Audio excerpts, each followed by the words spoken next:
you guys know the guys that have been out for a while. Dion Bailey has a concussion, so he's not cleared. Has to have more tests on that. Butch Lewis had an MRI this morning, and he just while we were out here at the beginning saw our doctor, so I don't have the final report from that. And everybody else who was out, you guys already know about. They've been out. Which is MRI? His hip. It is. Yeah. That's what you're talking about. It seemed like there was a lot of energy out here tonight. Was it from just practicing at night? Do you think that made a difference? Well, I think it's a combination of two things. One thing, their mind probably tells them that today was a two-a-day because it was on the schedule, but also beyond that, their body probably tells them, it's time that you go to the second week and two-a-days start for everybody around the country. Well, they're not doing that. They're on one-a-day practices, so I think that saves some energy, obviously, and helps. And then number two, under the lights always, whenever I've done this format, this is now the last 3 places I've been at, we've done this format of 2-a-days where there's this long break in between, so there's 2 meals over 8 hours in between.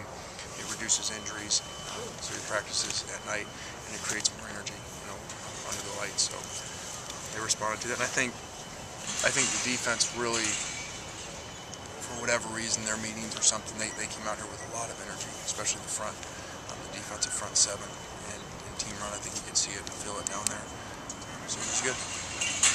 Think your offense answered it though? As practice went on, did they? Yeah, they did. Yeah. In that drill, a little bit, not as much as you'd like, but as practice continued to go on, they did. The beginning of the next special cap period, they didn't, but they responded as it went along and made some big plays. You sort of made it sound like Markeith and Dylan, whatever they did wrong was the same thing this morning, yet Dylan seemed like he had been punished more this evening. Did he do something else or something worse? I just, there's just things that you have your opinion on of, whether people make mistakes or whether people make choices on purpose. And so I felt Markeith, was more of a mistake, and I felt Dylan's was more severe. So it's a good. I hope it's a good lesson for him to learn. Now he's gone. He's now about 4 hours and 15 minutes. Has been rolling and doing all those exercises today, and lost out on all those reps.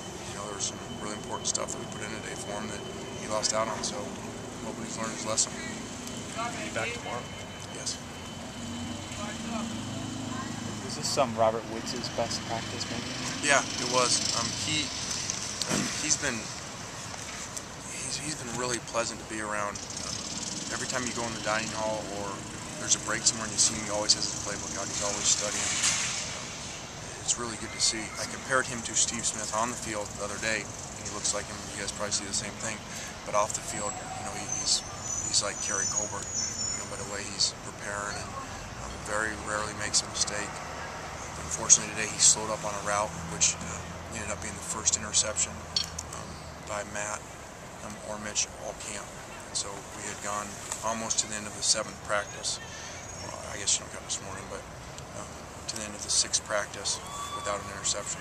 And unfortunately he slowed up and cost an interception. So that's a rookie mistake that he'll learn from, and hopefully it won't happen again. That last play, is that considered an interception also? Where Anthony took the ball away? Yeah. Now it's 2.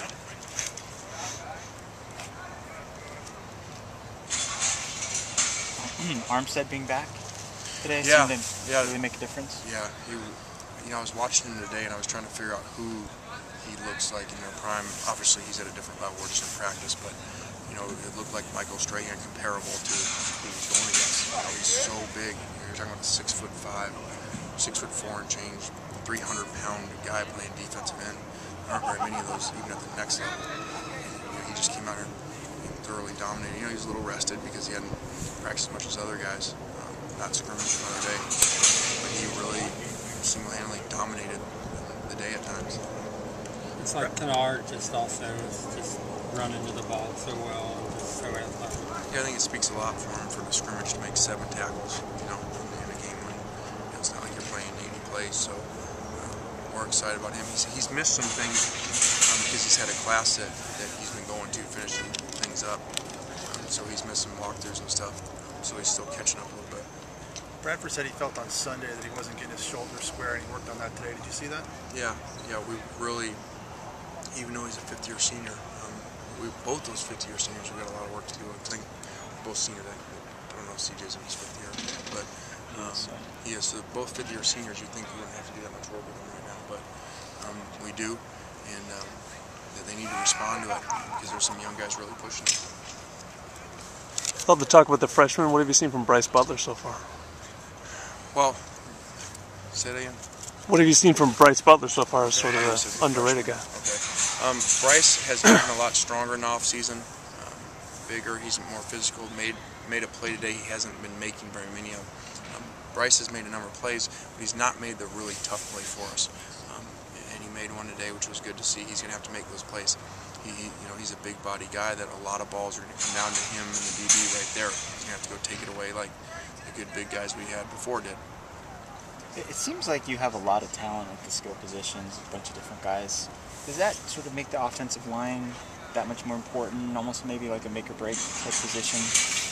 You think they'll let us play 7-on-7 tournaments? We challenge anybody. It is interesting to see. I mean, you guys have followed. See, we've signed two offensive linemen in 2 years now. So we've got a lot of work to do there. In recruiting and bringing guys in to fill those holes. But we do have all this depth, especially looking at class. And you talk about Dylan Baxter, pays attention to that, and we're rehabbing DJ Morgan. Who, when you put his film on, is excited anybody we've ever seen as a running back in high school, before his injury. So it's a really good problem to have, all these young receivers, tight ends, and running backs. And Jesse as a quarterback, it's really neat. Now we got to get the other guys around him, so that we can continue to dominate up front, let those guys make the plays. Does this team have more speed, more athleticism maybe when you see them on it? A night like this, and you even maybe realize when you look at how fast they play. Are they playing faster than you expect? No, we have high expectations, so it'd be hard for me to say that. But they are fast. Probably overall faster than we were even when we were really good here at the skilled positions, because we weren't real fast. We had one really fast guy, Reggie, and the rest of the guys were a lot. Lindell was bigger, Dominique was bigger, Mike was bigger, and Dwayne. Those guys were just bigger players, playmakers, and now we're faster. We're not as big, so it'll be exciting to see. But we've got a long ways to go. Thank you. Thanks, guys.